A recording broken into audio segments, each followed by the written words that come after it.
জমিদার শিবনারায়ণ মুখোপাধ্যায় তাঁর সভায় পাত্রমিত্রদের নিয়ে বসে আছেন। এরপর জমিদারের হঠাৎ মনে হলো, আচ্ছা, আমি কি গণেশকে একটু বেশি মর্যাদা, একটু বেশি সম্মান দিয়ে ফেলছি না তো?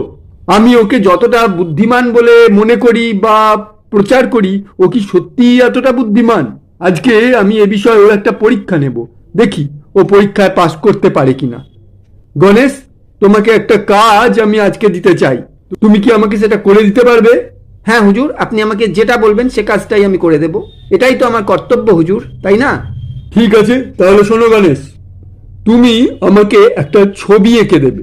সেই ছবি যেন এতটা স্বাভাবিক হয়, যেটা আমি যেন কল্পনায় মনে করছি এরকম ছবি আমার সামনে তুমি এঁকে হাজির করো।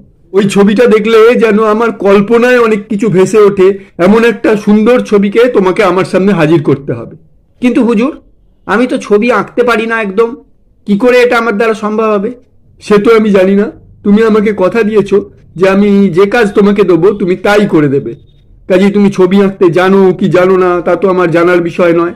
তবে এর জন্য তোমাকে আমি 1 ঘন্টা সময় দিলাম। 1 ঘন্টার মধ্যে ছবি তোমাকে আমার এঁকে দিতেই হবে।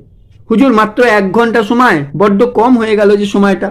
না, তুমি 1 ঘন্টাই সময় পাবে, এর মধ্যে ছবি তোমাকে এঁকে আনতে হবে। জমিদারের মুখে একথা শুনে গণেশ ছবি আঁকতে চলে গেল। এরপর ঘড়ির কাঁটা ঠিক 1 ঘন্টা ছুঁতে যাবো যাবো করছে, এমন সময় গণেশ একটা ছবি নিয়ে জমিদারের দরবারে এসে হাজির হলো।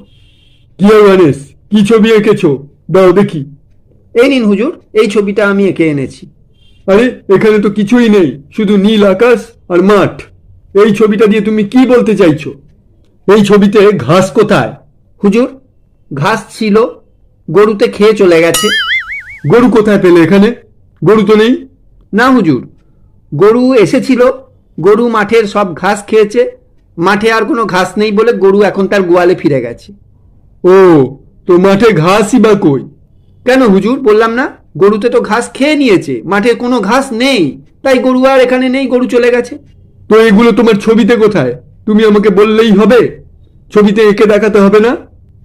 না হুজুর, আপনি বলেছেন এমন একটা বাস্তব ছবি আমাকে এঁকে আনতে, যেটা আপনার কল্পনায় আপনি মনে করতে পারবেন, আপনার কল্পনায় ফুটে উঠবে। তাই আপনি তো কল্পনা করে নিচ্ছেন যে ছবিতে ঘাস ছিল, গরু খেয়ে নিয়েছে, এখন আর মাঠে ঘাস নেই, গরু ফিরে গেছে। এগুলো তো আপনার কল্পনার মধ্যে আসবে, তাই না হুজুর? তাহলে বলুন তো আমার ছবিটা ঠিক হয়েছে কিনা? আরে বাহ গণেশ, তোমার বুদ্ধির কাছে আমি কেন, সবাই নত জানু। তোমার বুদ্ধির তারিফ না করে আমি পারছি না। আমার আজকের পরীক্ষাতেও তুমি রীতিমতো ভালোভাবে পাশ করে গেলে।